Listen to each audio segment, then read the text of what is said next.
Wa Fir'aun dzil autad. Dan Fir'aun dzil autad.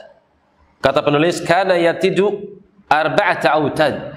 Ini Fir'aun disebutkan dalam riwayat bahwasanya dia itu mengenakan 4 rantai. Yashuddu ilaiha yadai wa rijlai man yu'adzibahu. Kerjaannya Fir'aun itu, dia suka nenteng-nenteng rantai. Fungsinya dia suka mengadab orang. Kapan ada seorang yang dipenjara, maka kalau sudah ketemu dia, tangannya dirantai, kakinya dirantai, disiksa oleh Fir'aun. Na'udzubillah. Alladzina taghaw, di mana orang ini dan pasukannya, bala tentaranya, taghaw, yakni tajbaru, melampaui batas. Fil bilad, ketika dia berjalan di setiap negeri-negeri kekuasaannya. Fa'aktharu fihal fasad, dan dia banyak sekali membuat sekian banyak kerusakan demi kerusakan. Kata penulis, al-qatl wa ghairuhu, di antaranya pembunuhan dan yang selainnya.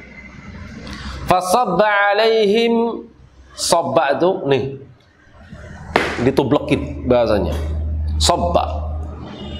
Maka dia pun dituang padanya, ditimpakan padanya sauta, sauta itu cemeti, pecut. Sautu azab.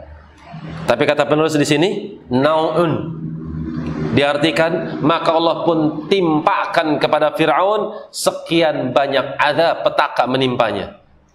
Mulai dari darah, mulai dari kodok, mulai dari belalang, mulai dari angin taufan, terakhir apa? Dia ditenggelamkan. Nanti disebut dalam surat Al-A'raf. Insyaallah mudah-mudahan ketemu sampai insyaallah, di mana Firaun minta tanda-tanda kebesaran Allah kepada Musa alaihissalam. Setelah ditunjukkan ternyata tidak beriman, maka Nabi Musa berdoa kejelekan. Akhirnya Firaun mendapatkan hukuman, Allah utus kodok-kodok. Tidaklah Firaun dia membuka sesuatu atau ketika dia mengambil sesuatu, apakah dari laci, apakah kantong baju, kecuali ada kodok di sana.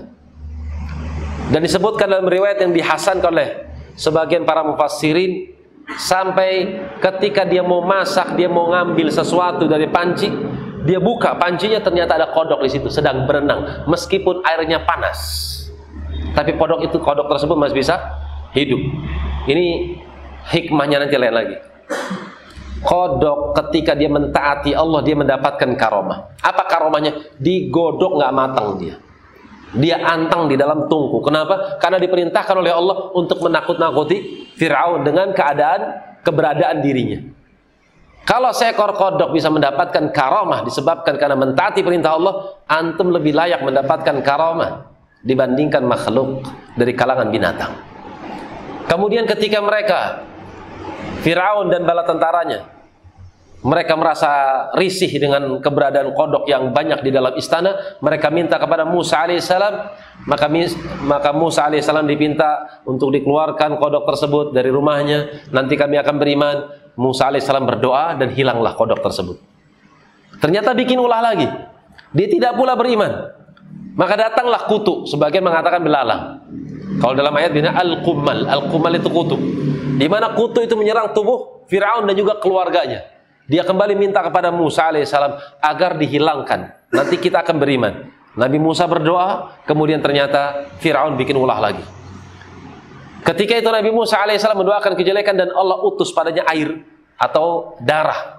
Tidaklah Fir'aun memiliki air kecuali air tersebut berubah menjadi darah. Air penyimpanan yang digentong-gentong, tempat-tempat mandi, penyimpanan, bak-bak penyimpanan Fir'aun, semuanya berubah menjadi darah. Ketika itu dia pun kehausan dan dia nggak betah dengan keadaan tersebut. Dia minta kepada Musa alaihissalam agar berdoa kepada Tuhannya, agar Tuhannya menghilangkan darah tersebut dan mengembalikan air seperti keadaan semula. Bayangkan sungai Nil pun jadi air, jadi darah. Ini kan suatu hal yang menakjubkan sebetulnya. Akan tapi ternyata dia tidak pula beriman. Maka Allah utus subhanahu wa ta'ala kepada Fir'aun angin puting beliung. Dan ternyata minta kepada Musa alaihissalam, nanti kami beriman. Ternyata Musa alaihissalam pun dipermainkan oleh Fir'aun. Pada akhirnya Nabi Musa pun meminta agar Allah mengadab Fir'aun karena dia telah menghinakan nabinya. Nanti dalam surat Al-A'raf, insyaallah ta'ala.